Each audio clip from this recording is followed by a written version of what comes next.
Enregistrement. Ça, c'est la première chose et on va passer sur la présentation. Voilà, vous allez avoir un petit diapo qui Et va vous... Emeric, est-ce que tu pourras me dire que tout est OK de ton côté? Est-ce qu'on voit la présentation? Tout est, tout est bon, ouais. OK. Allez, parfait. Donc, ce soir, comme je le disais tout à l'heure, nous sommes avec Maître Caroline Plat-Chevalier. Euh, Elle a déjà un petit peu expliqué les sujets du webinaire de ce soir. Donc, Caroline est notaire au Tolonais près d'Aix-en-Provence.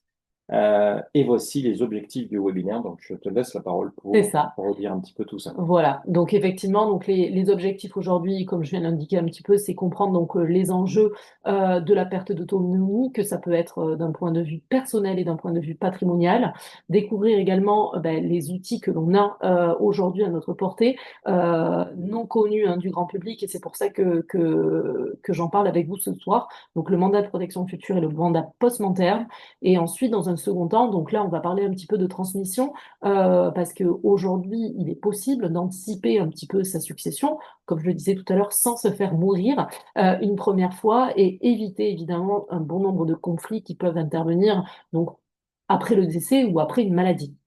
Donc effectivement, aujourd'hui, on a véritablement un équilibre à trouver entre ce que l'on peut faire véritablement, donc la liberté, se sécuriser soi et sécuriser aussi ses proches, et ne pas être, on va dire, un souci aussi pour son entourage familial. Et un point de vue qui nous touche tous, j'allais dire en France aujourd'hui, et puis ça ne va pas en nous aidant au petit à petit, c'est la fiscalité. Voilà. Donc voilà les objectifs de ce webinaire. Pourquoi anticiper? Je le disais, aujourd'hui on a une population qui est de plus en plus vieillissante, donc on le voit, aujourd'hui on a beaucoup plus de retraités que de jeunes actifs qui sont là pour faire tourner le pays, donc il faut commencer véritablement à prendre ces sujets en fait à bras le corps et essayer justement d'anticiper sur une éventuelle dépendance ou un imprévu. Les outils dont je vais vous parler évite évidemment de passer par tout un procédé judiciaire qui demande énormément de temps. Peut-être que d'ailleurs d'entre vous avez dû faire appel un jour à un juge des tutelles pour mettre un proche sous régime de protection. Ça peut être une habilitation familiale, une curatelle, une tutelle. Quand c'est un choix, alors j'allais dire, c'est un choix qui vous est donné de demander, mais c'est toujours une action qui est longue avec un avis et des éléments, on va dire, factuels qui vont être du coup demandés par le juge. Et donc pour ça, effectivement, le mandat de protection future va vous permettre de préserver entre vous une harmonie familiale et de garantir effectivement la continuité dans la gestion de votre patrimoine, mais patrimoine, j'allais dire immobilier, que tout ce qui va être gestion de votre vie quotidienne et personnelle. Le mandat de protection future, alors ça, c'est un acte notarié dès lors qu'il va concerner tous les actes de la vie personnelle, donc acheter sa baguette de pain, aller faire un virement auprès de sa banque, et ça peut être également la mise en location d'un bien immobilier, l'acquisition d'un bien immobilier et la vente. Ce mandat, il faut bien avoir en tête que c'est vous qui le décidez de votre vivant et en pleine capacité. C'est-à-dire qu'il faut se dire, demain, s'il m'arrive quelque chose, je fais un AVC, j'ai un accident de voiture, je sais que j'ai une personne de confiance qui prendra en charge l'intégralité de ma protection, qu'elle soit personnelle et patrimoniale. Donc effectivement, l'entrée en vigueur de ce mandat, c'est que l'incapacité. Donc, même si vous avez signé avec le notaire un mandat de protection future, avant de l'ouvrir, moi, les clients que j'ai qui viennent à l'étude me disent, bon, ben voilà, écoutez, finalement, ma maman n'est plus apte aujourd'hui à pourvoir de ses intérêts. Ce n'est pas moi, notaire, qui vais prendre la décision, évidemment, de mettre en place ce mandat. Il faudra justifier justement un certificat médical par un médecin qui est agréé auprès de la cour d'appel. Ça, j'allais dire, c'est le seul document administratif qui est rapidement accessible, qui permet évidemment de dire, bon là, la personne est incapable, il faut se dépêcher, il faut prendre les choses rapidement.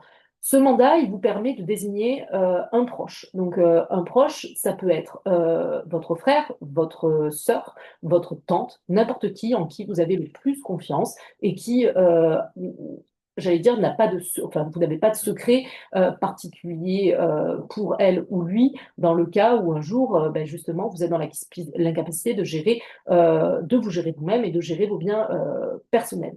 Donc, ça peut être également un professionnel dans le mandat. Vous pouvez dire, ben, je donne tout pouvoir donc à ma sœur ou à un mandataire ad hoc qui sera choisi donc à l'ouverture de mon incapacité pour me représenter. Si jamais, effectivement, dans ce mandat, il y avait, alors parce qu'il y a une chose est sûre, vous allez me dire, je pense que les questions viendront en suivant, mais est-ce qu'elle peut tout faire pour moi? Alors, évidemment, on peut cloisonner ce mandat, on peut y mettre toutes les actions, comme en encadrer certaines.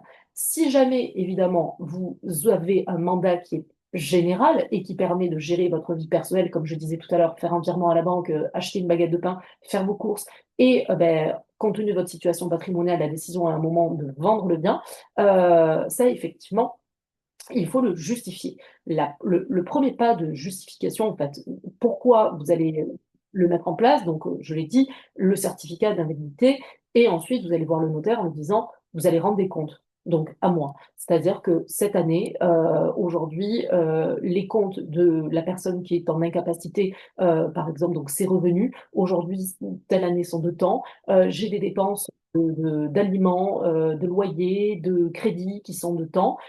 Aujourd'hui, tout fonctionne bien, c'est chouette. Moi, je garde à l'étude les justificatifs comme quoi la personne a bien géré le patrimoine de la personne incapable. Si jamais je vois qu'il y a un souci dans la gestion des biens et que la personne que vous avez mandatée en use et organise un petit peu, elle, sa vie patrimoniale par rapport à votre patrimoine à vous, je peux faire appel au juge là qui viendra effectivement mettre un petit peu le nez dans tous ces éléments de contrôle et faire en sorte de mettre en place ben, une rigueur ou même mettre fin au mandat si le juge nécessaire. Voilà. Donc, il faut, là, on en parle rapidement, mais c'est vrai que dans la lecture d'un mandat de protection future, c'est un acte qui va faire une vingtaine de pages et véritablement, on organise tout et on prévoit effectivement une rigueur qui doit être tenue et par le notaire et par la personne, parce que souvent on se dit, si je désigne ma sœur, c'est peut-être pas lui faire un cadeau, il faut peut-être l'informer avant, de lui dire, voilà, je souhaite te désigner comme mandataire si jamais ben, je casse la pipe, est-ce que tu te sens capable de faire cette mission? C'est vrai que c'est bien d'avoir cette notion en amont. Voilà, Et on ne désigne qu'une personne. qu'une personne, On ne tout peut à pas fait. désigner deux personnes. Non, Ok. c'est une personne par mandat, tout à fait. On a ensuite le mandat post-mortem. Alors celui-ci, il s'adresse plus à des personnes dont la situation familiale est dans une logique aujourd'hui, j'allais dire, qui suit la tendance actuelle de notre société, j'allais dire dans des familles recomposées où des fois l'entente entre les belles-mères, les beaux-parents ne se font pas, des familles aussi où les enfants se déchirent, où il n'y a plus d'entente avec les parents. Et aussi, ce mandat post-mortem s'adresse aux gérants et aux dirigeants de société.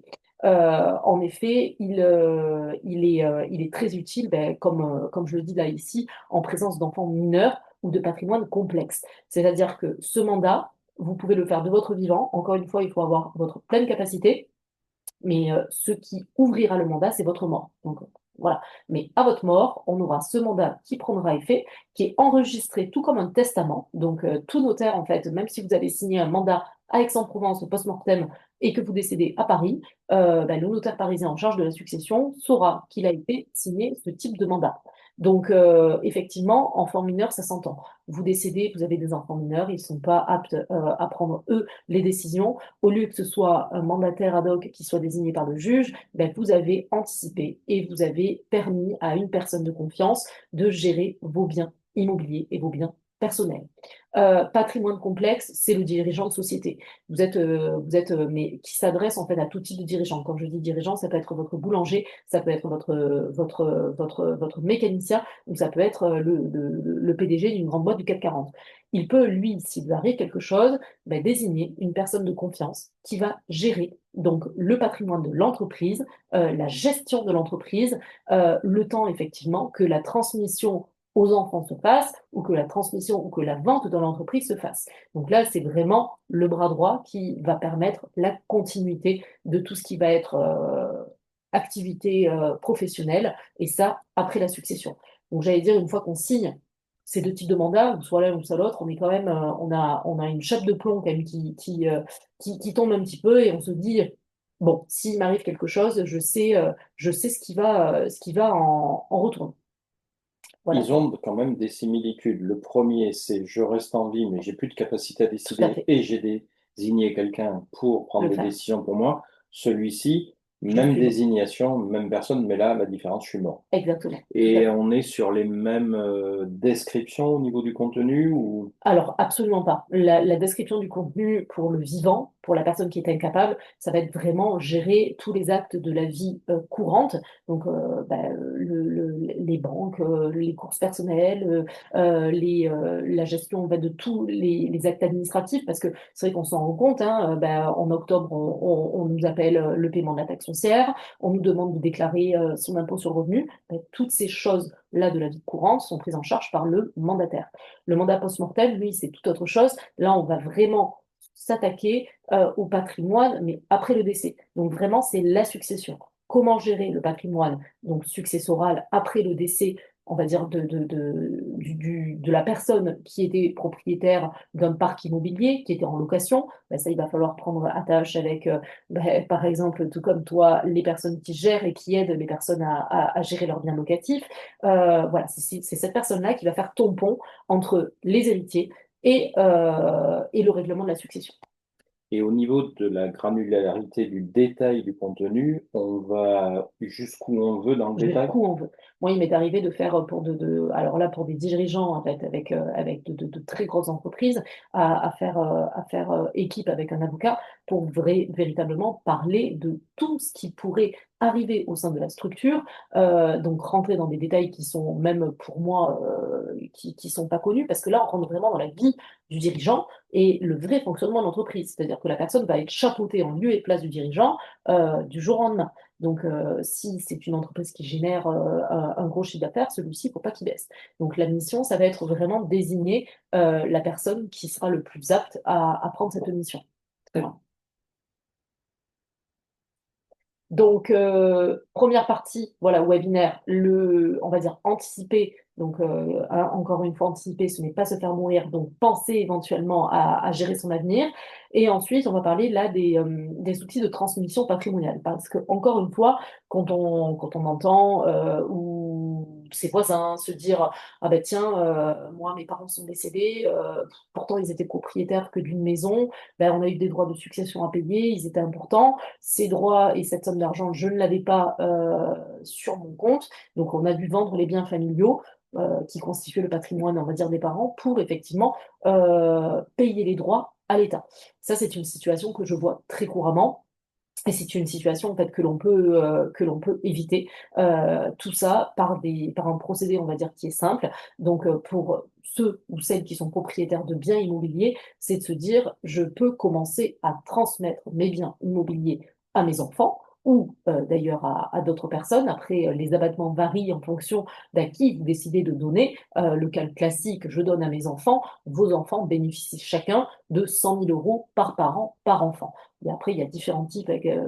Voilà. Et on va dire que cet abattement qui est le plus important entre parents et enfants, donc, est dégressif et devient de moins en moins important si vous donnez demain à votre nièce. Voilà. Donc, on sera quand même sur différents, mais on ne va pas rentrer ce soir dans ces chiffres-là. Pour autant, cette donation que vous pouvez faire pour anticiper, on va dire, la transmission successorale et anticiper également votre décès, elle peut être faite, alors je mets avec ou sans réserve d'usufruit. Ça a une importance parce que quand on se dit, oh, mais moi, ça sert à rien de donner, encore une fois, l'exemple, je suis propriétaire avec mon mari que de ma résidence principale. Oui, mais toute la question est, quelle est la valeur de cette résidence principale? Vous avez un enfant unique, la résidence principale coûte 300 000 euros, votre enfant unique va devenir héritier de 300 000 euros, il avait un abattement que de 200, il va donc payer les droits sur 100 000 euros. Est-ce qu'il aura ses droits pour garder cette maison? Donc là, l'avantage aujourd'hui, c'est de se dire, aujourd'hui, je peux transmettre avec une réserve d'usufruit. La réserve d'usufruit, c'est, si vous n'avez pas encore cette notion, c'est un démembrement de propriété où le donateur, celui qui est propriétaire du bien, va se réserver l'entière jouissance du bien et la faculté de vivre dans le bien. Et s'il ne souhaite plus en vivre, bah, de percevoir les loyers, donc en ayant toute jouissance, on va dire, de ce bien pendant toute la durée de sa vie. L'usufruit, lui, ne s'éteint qu'au décès. Donc vos enfants à qui vous donnez la nue propriété du bien, eux ne sont propriétaires finalement qu'une coquille vide, ils n'ont aucun pouvoir décisionnel dans ce bien-là, et vous en restez bien propriétaire et surtout vous en avez la jouissance jusqu'à votre décès.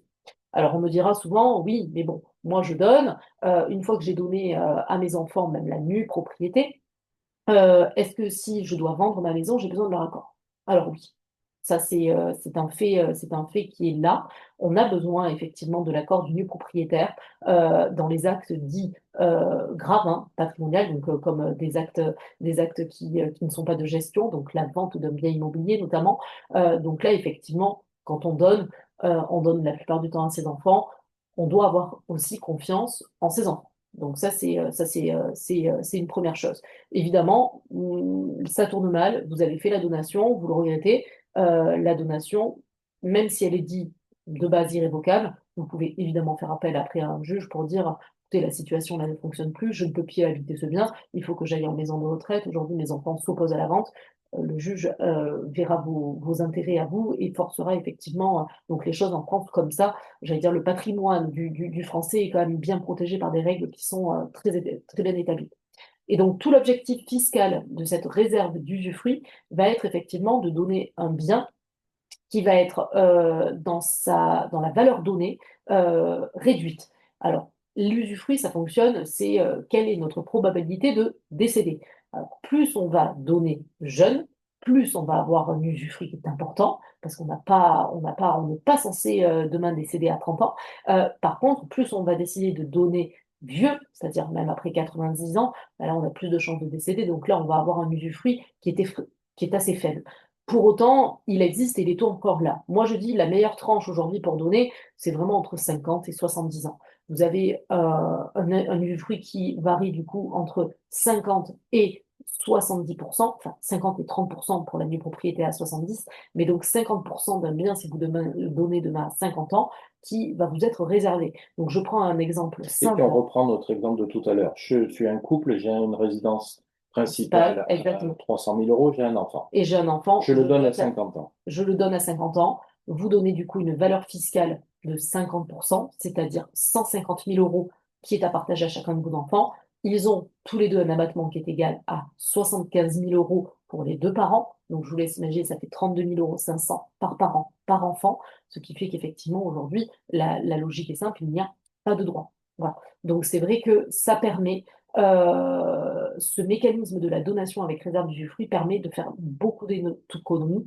Alors, et c'est aussi toute la raison de le faire, c'est-à-dire que vos enfants, une fois que le décès est arrivé, ne seront plus embêtés d'aller voir un notaire pour dire, ben voilà, papa et maman étaient propriétaires d'une maison, qu'est-ce que j'ai à faire aujourd'hui? Ben oui, donc vous allez payer un acte, une attestation immobilière, donc qui va être dressée par notaire, qui va prendre la valeur du bien au jour du décès, alors que si la donation avait été faite il y a 20 ans, ben, la valeur n'aurait peut-être pas été la même parce que on a beau dire l'immobilier est quand même une valeur aujourd'hui qui reste quand même refuge dans la quasi-globalité de l'ensemble des biens. Et donc, on a souvent des plus-values qui sont faites année après année. Donc là, vous bloquez, on va dire, une valeur à l'époque de la donation qui sera forcément valorisée s'il n'y a pas de donation et ça au moment du décès.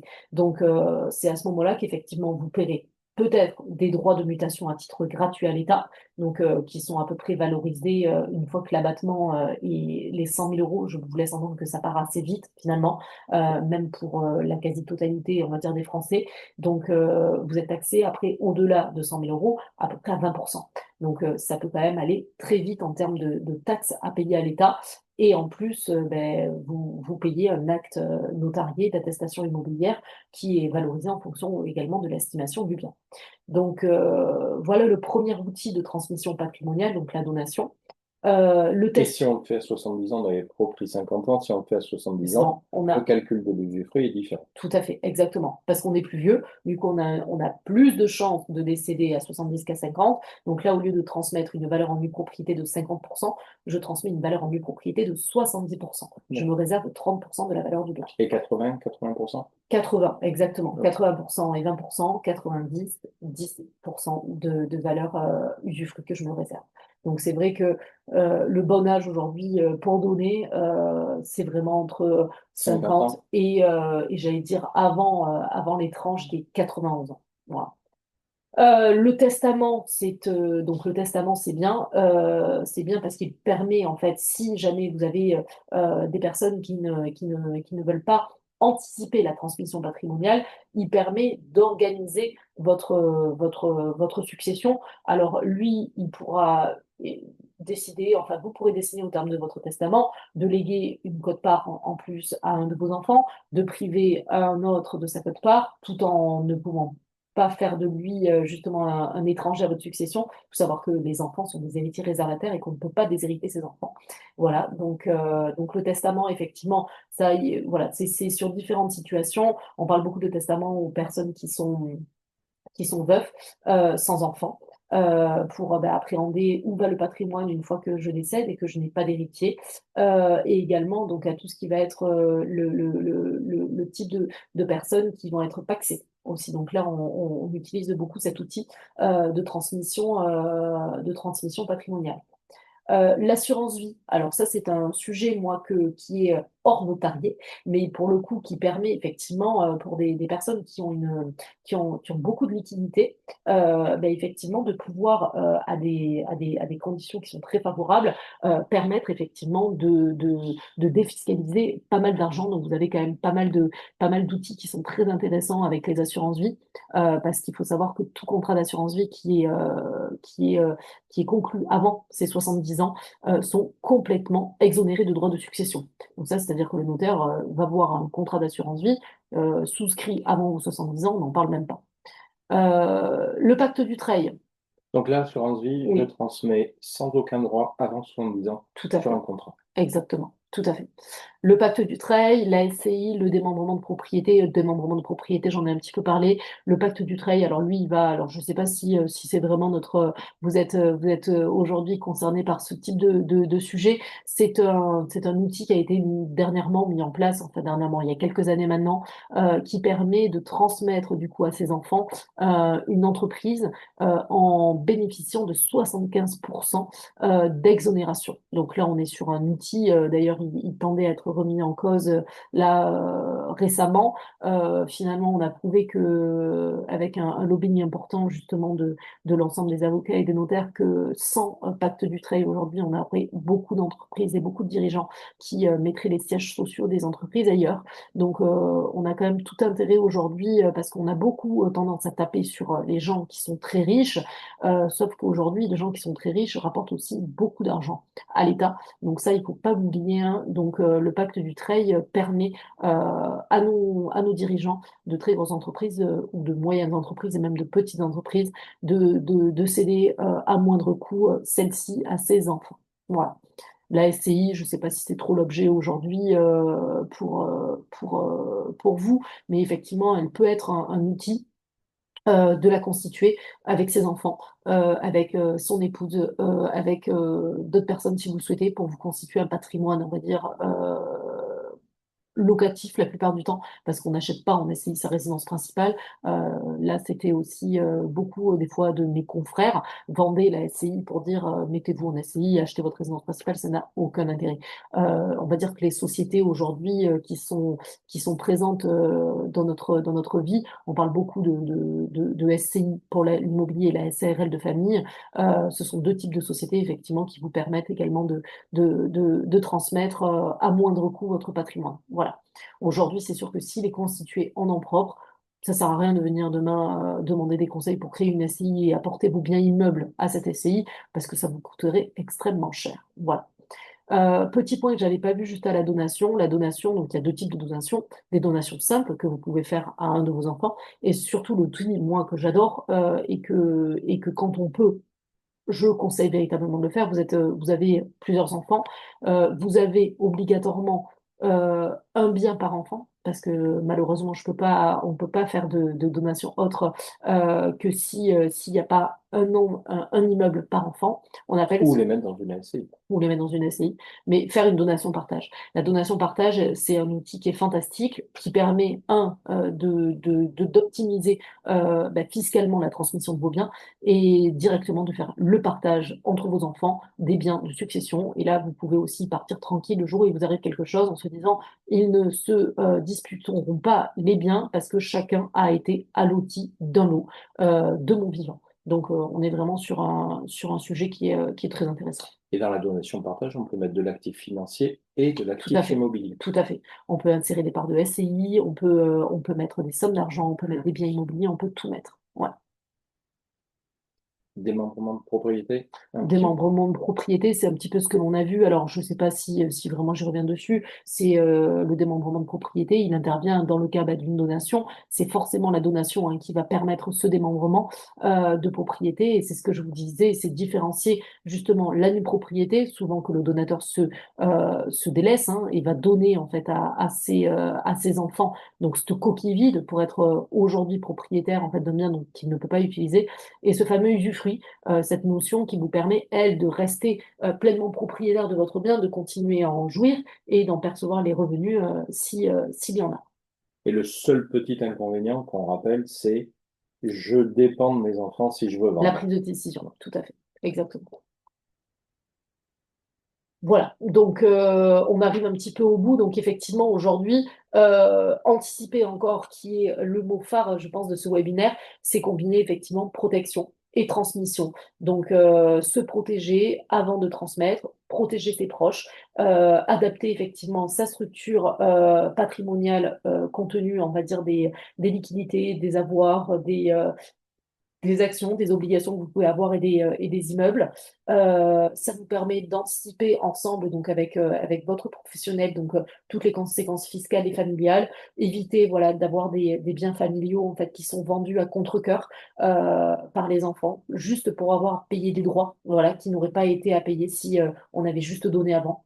Et penser, ça aussi, c'est pas parce qu'on se dit, tiens, j'ai fait mon testament, j'ai fait ma donation, que les choses n'évoluent pas. Dans la vie, tout évolue. Pensez à mettre à jour régulièrement un petit peu votre situation patrimoniale et d'en parler. Encore une fois, on en parlait tout à l'heure avec Eric, on rigolait avec ça. Aujourd'hui, des fois, transmettre, anticiper, on a l'impression que on se fait mourir. Absolument pas. Anticiper, c'est vous protéger et c'est protéger vos proches.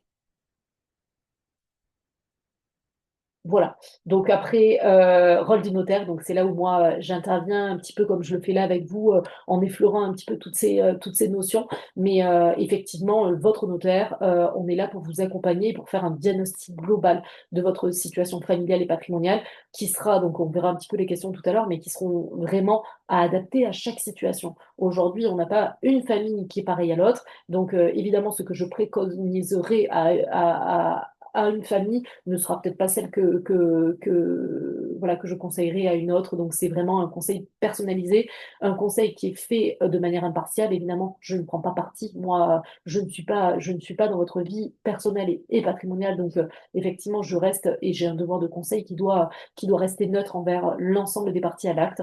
On sécurise évidemment les actes notariés, la sécurité juridique des actes qui sont inattaquables, à l'inverse des actes d'avocat. Et le notaire, j'ose imaginer, en tout cas, si vous faites appel à des notaires de famille qui vous suivent dans le temps, en tout cas, c'est une des fonctions les plus importantes que l'on a aujourd'hui. Voilà. Donc, en résumé, anticiper, ce n'est pas subir. Voilà. Protéger, c'est soi-même et les siens. Et transmettre, si on peut avoir anticipé et protégé, c'est le faire dans la paix et dans la clarté. Donc, c'est se dire, on a tout cloisonné pour que, s'il nous arrive quelque chose, l'intégralité de mon patrimoine personnel ou patrimonial soit mis entre de bonnes mains. Voilà. Très bien, merci Avec Caroline. plaisir. On arrive à la fin du webinaire, donc on arrive à la fin de la présentation. Comme je le disais tout à l'heure, on va pouvoir avoir un espace maintenant dédié aux échanges, dédié aux questions. Ou si vous avez d'autres questions que vous voulez pas poser, contactez-moi au niveau de l'association et je ferai bien sûr le relais auprès de Caroline. Mais vous pouvez ouvrir vos micros, faire vos commentaires ou poser vos questions, on vous écoute. C'est toujours la première question qui est la plus dure à venir. Ou alors c'est que j'ai été très claire et que vraiment rien n'appelle une question. Bah, J'ai une question merci. concernant la donation. Oui, Est-ce qu'il y a des frais oui, il y a des concernant la frais qui donation? sont tout à fait. Si. Il y a des frais, alors c'est pas un acte gratuit, hein, évidemment. Ce sont des frais qui sont évalués en fonction de la valeur des biens qui sont donnés. Donc là, aujourd'hui, je pourrais pas vous dire un acte de donation simple ou un acte de donation partage, c'est 2 000, 3 000, 4 000, 10 000 euros. Ça, je n'en ai aucune idée parce qu'il dépend véritablement de la valeur des biens immobiliers. D'accord? Ensuite, si la donation, elle porte sur des biens qui vont au-delà des abattements, comme je le disais tout à l'heure, par rapport à un enfant, ils reçoivent chacun 100 000 euros par parent par enfant, c'est-à-dire qu'un couple peut donner jusqu'à 400 000 euros sans droit. S'il donne un bien qui en vaut 800, et en pleine propriété, du coup, il y aura des droits en plus au moment de la donation qui seront évalués sur 400 000 euros. Vous voyez? Donc Mhm. effectivement, c'est un acte qui permet de réduire la fiscalité, donc parce qu'effectivement, on peut s'exonérer de droits dans tout un tas de donations, et c'est pour ça qu'on en fait beaucoup aujourd'hui. Et après, c'est un acte, effectivement, qui a un coût, et ce coût est à déterminer au moment où on ouvre le dossier et on estime un petit peu les biens immobiliers. D'accord. Vous parlez de frais, ce sont les frais notariés ou c'est la fiscalité? Quand je parle de frais, je parle jamais de frais d'acte de notaire. Les gens font souvent la D'accord. confusion en se disant les notaires gagnent beaucoup d'argent. Non. Sur l'ensemble des frais que l'on vous annonce, les provisions sur frais des actes, par exemple, une donation qui serait de 10 000 euros, par exemple, il y a 8,5% de taxes qui partent à l'État. Des taxes D'accord. C'est ça départementales, les des frais. taxes communales, des taxes de publicité foncière. Mhm. Donc, il y a pas mal de choses qui partent à l'État. La rémunération du notaire entre les actes varie entre 1 et 3% maximum. D'accord. Et concernant des neveux et des nièces, je Oui. pense que c'est plus élevé que pour des enfants. Les Alors, frais sont plus élevés. les frais de donation seraient les mêmes. Le frais d'acte en lui-même ne bougerait pas parce que moi, c'est pas parce que vous donnez à votre enfant ou que Oui, vous donnez oui. à votre Non, enfin, nièce. disons par rapport à la Voilà. fiscalité Oui, alors. la fiscalité, effectivement, il y aurait un abattement qui est beaucoup moins important. Donc là, on aurait au-delà de 15 000 euros, vous auriez des droits à payer. Donc ça peut aller très vite. 15 000 € pour neveux et nièces. Tout à fait. D'accord. Ok. Je vous remercie. Je vous en prie. Et qu'est-ce qu'on a comme catégorie enfants, neveux, nièces? Quelles sont les strates de... Ou alors c'est enfants plus le reste? Alors, il y a les grands-parents peuvent donner aussi à leurs Ok. petits-enfants, donc 31 865 euros. Il y a donc entre frères et sœurs, il y a entre neveux et nièces, enfin tout ça, effectivement, il y a différents degrés. Et au-delà de neveux et nièces, malheureusement, vous êtes considérés comme tiers, et donc là, vous avez des droits qui sont à hauteur de 60% D'accord. sur le premier euro donné. Moi, j'ai une question à vous poser, je peux? Allez-y, allez-y. En rapport des neveux et nièces qu'a posé la dame. Moi, j'ai perdu ma sœur et mes parents, donc je m'occupe beaucoup de mes neveux et nièces. Oui. Donc, est-ce que j'aurai si je leur fais une donation, autant de frais que si leur maman était encore vivante? Oui, malheureusement, oui. Parce Ah, qu'aujourd'hui, effectivement, vous, si vous leur donnez quelque chose, vous leur donnez, on va dire, de votre patrimoine à vous, qui n'est plus celui de votre sœur, effectivement. Donc, si votre sœur avait donné de son vivant, ben, elle aurait pu faire bénéficier ses enfants d'un abattement de 100 000 euros chacun. Vous, mhm. effectivement, aujourd'hui, le mécanisme que l'on peut des fois appliquer dans certains cas de représentation ne s'applique pas pour vous. D'accord, ok. Merci beaucoup. Je vous en prie. De rien. D'autres questions? Oui, si c'est possible. C'est possible. Allez. Euh, Quand une donation partage a été faite, c'est notre cas, pour l'ensemble de nos biens, avec réserve d'usufruit, comme vous avez expliqué très bien, dans cette donation partage, il y a un élément qui est notre petit appartement de Biot, qui est en LMNP, et donc il a été évalué par le notaire à la valeur qu'on l'a acheté. Ouais. Or, aujourd'hui, il vaut même pas 40% de ce qu'on l'a acheté. Comment ça se passe pour rétablir une équité entre les enfants qui ont été bénéficiaires de cette donation partage? Alors, vous pouvez. Alors, aujourd'hui, l'inéquité, j'allais dire, malheureusement, c'est un petit peu le marché qui veut ça. Votre enfant, vous m'auriez peut-être posé la question si votre bien, alors là, c'est dommageable parce que c'est une moins-value. Peut-être que la question aurait été différente si un enfant, effectivement, qui avait été alloti d'un bien, avait pris une plus-value de plus de 200 000 euros. Le, le problème que l'on a, c'est qu'aujourd'hui, lorsque l'on signe la donation-partage, on la signe avec des valeurs. Et si vous regardez votre acte de donation-partage, votre notaire a dû vous l'expliquer, cet acte, il est inattaquable. On ne peut pas revenir dessus. Votre enfant qui a été D'accord, alloté d'un lot qui valait 80 000, finalement, il en vaut 40. Il ne peut pas aller voir son frère ou sa sœur à la fin en disant d'accord. j'ai reçu moins que toi parce que j'ai pas eu de chance dans le lot. Non, c'est un lot qui a été signé d'un commun accord entre toutes les parties.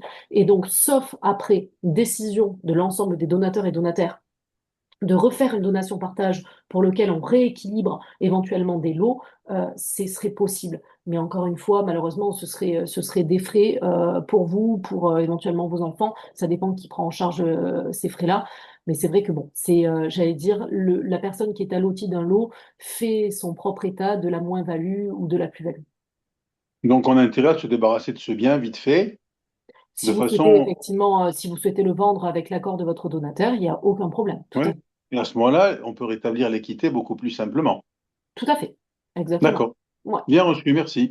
avec Et pour plaisir. éviter ça, on peut reparler de la SCI. Il n'y a pas d'inéquité dans la SCI, puisqu'ils sont tous propriétaires et Oui, indivisaires. c'est ça. Si Voilà. on Alors, veut éliminer un peu cette notion de plus-value, moins-value sur ouais. des biens immobiliers qui vont fluctuer, Ouais, alors moi c'est là où je suis un peu moins favorable que toi à la SCI que plutôt que tes donations partage comme vous l'avez fait, c'est que la SCI effectivement vous êtes tous propriétaires, les engage les engage les uns envers l'autre. C'est une avant et après. indivision, voilà, c'est une indivision cachée. Aujourd'hui, vous le savez, l'indivision c'est un régime alors qui est très bien au demeurant, hein, des fois on peut pas mais pour autant qui a une rigidité incroyable et qui sans l'accord de tous les indivisaires on est dans des situations de blocage terribles et sans faire appel malheureusement au juge, on ne peut pas se sortir des fois de situations indivises. Donc la donation portage, elle allotit véritablement des lots en pleine propriété. Donc à mon décès, ils sont tous propriétaires de la pleine propriété et chacun n'a rien à voir avec l'autre. Et c'est nous, notaires, ce que l'on aime. Voilà. Une question, on peut mettre un LMNP dans une SCI? Non, absolument pas. Une Ah, SCI, d'accord. non, une Parce que SCI, M. Bertorello parlait de SCI.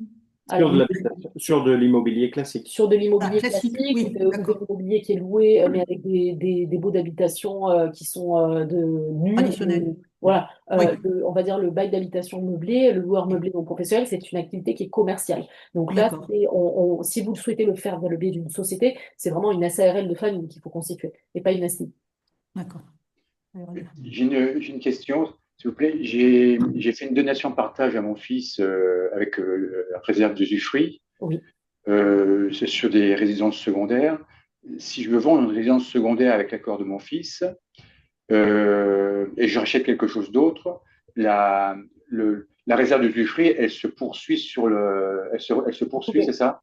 Alors, il faut bien le mentionner dans l'acte d'acquisition. C'est-à-dire qu'effectivement, vous pouvez subroger le prix de vente du bien qui est en donation à votre fils dans un nouveau bien. Et donc là, c'est votre acte d'acquisition qui sera fait par tous les deux. C'est-à-dire vous à hauteur de la nue propriété du bien et votre fils à hauteur de son usufruit. Enfin, inversement, votre fils la nue propriété et vous votre usufruit. Ça, c'est tout à fait possible.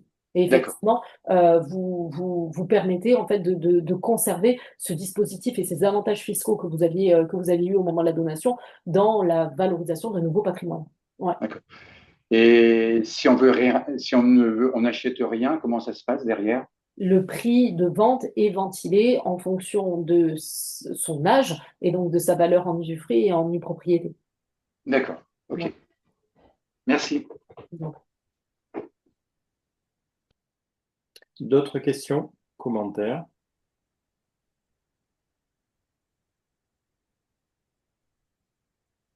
Nous avons épuisé toutes les questions.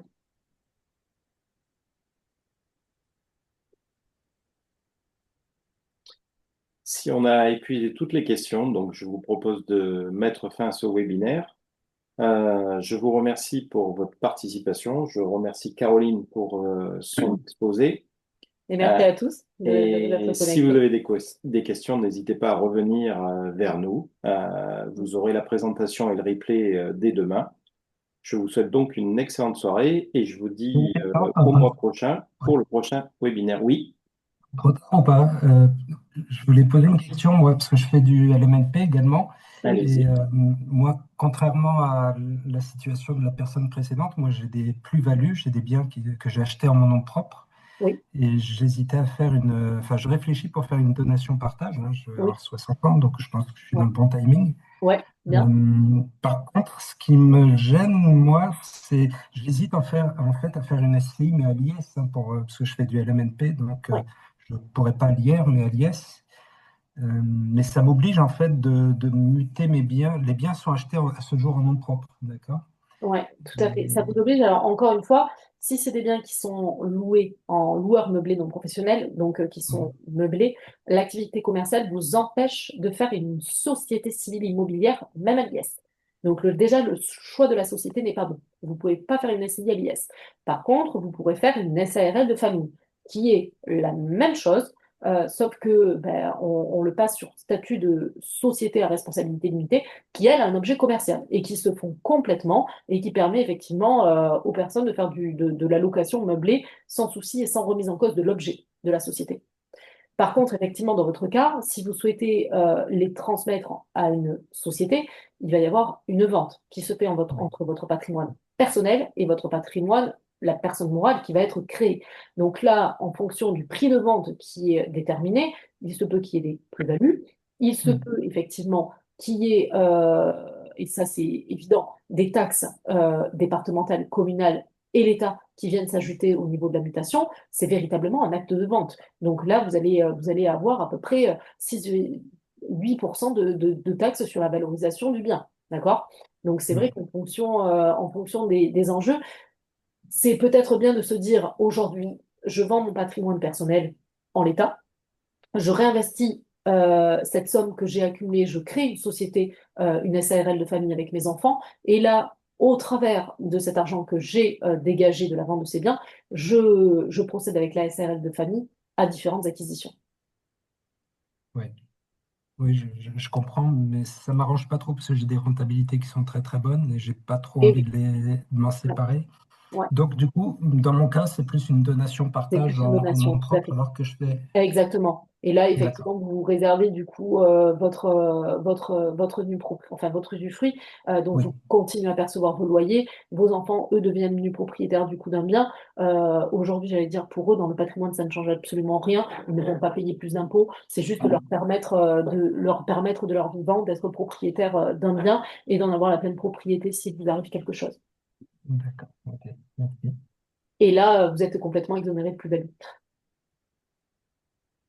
Ok, très clair, merci.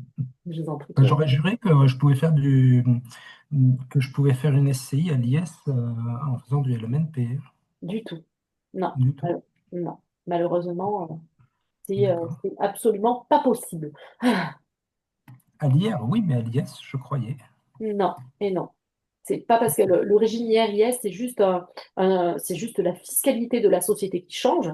Donc, vous l'imposez à l'impôt sur les sociétés et non à l'impôt sur le revenu. Donc, ça ne rentre plus dans la déclaration de revenus au titre des impôts fonciers. Mais l'objet de la société, ça reste du civil. On est bien sur une société civile. Et vous faites une activité qui est commerciale. Donc, il faut vraiment que l'objet de la société colle à l'activité. Ok, très bien. Merci beaucoup. Avec plaisir. D'autres questions?